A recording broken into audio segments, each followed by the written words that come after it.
So it's 2008, and I'm at my dream job, right? Cisco Systems. I love technology, and I love to travel. And so Cisco has moved me all over the country, and we wind up in Las Vegas. Now, if you've been to Las Vegas, you know it's not all strip clubs and plastic Eiffel Towers. We lived in a fairly standard Vegas neighborhood, so our Vegas standard neighbors, he distributed Budweiser beer. She was his ex-stripper girlfriend, mother of his 2 children. And they made fun of us because we were vegetarian, didn't own a television, and didn't watch sports. But that was all cool because Cisco paid a pretty nice salary. Even when I got that phone call from my boss, letting me know I was laid off, that was still cool because of the severance.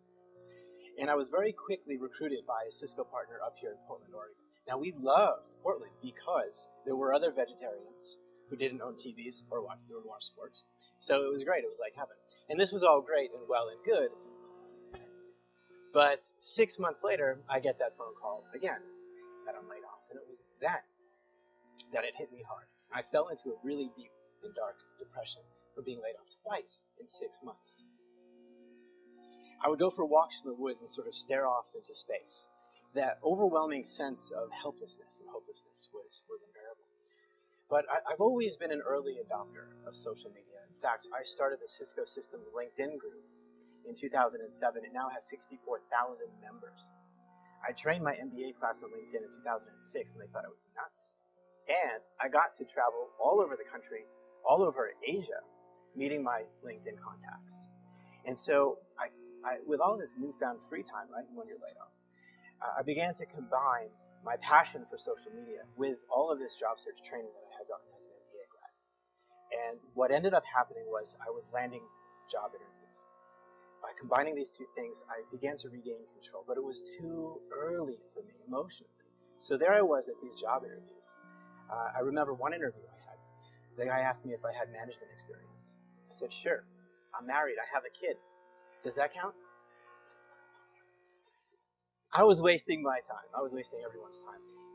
And somehow that didn't feel right. I wanted to be helpful here. So what I decided to do is, as I was healing from this experience, I began to teach other people what I knew, what I had discovered. And I started my blog, Career Enlightenment, to do that. And with the intention of showing people that you can be in control of your career. You can overcome this feeling of hopelessness. You can start to craft what you're going to be doing next.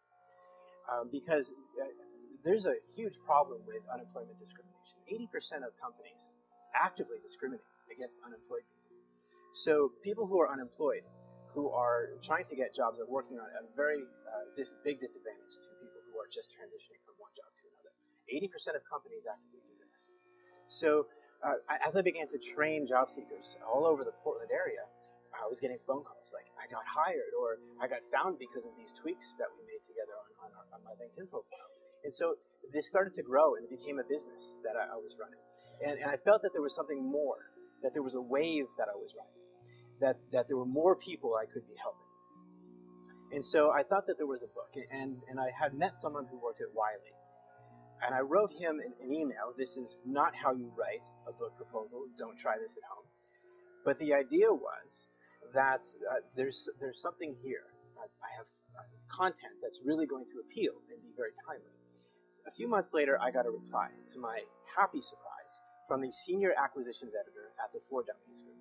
And not only, she said on the phone, not only is this perfect timing for us, but that our Job Hunting for Dummies book is 10 years old and has an entire paragraph on MySpace. And that's how job searching with social media for dummies was born. And it took me 7.5 months to write. It was a labor of love, and it's doing great. It's only been on the market for 3 months now. I've sold over 4,000 copies. And I'm able to spread the word and help people all over the country, hopefully internationally as well, because it's my hope and my dream that I would have made just even a small difference in the lives of people, in the lives of Americans who are overcoming their sense of betrayal from corporate America. Thank you.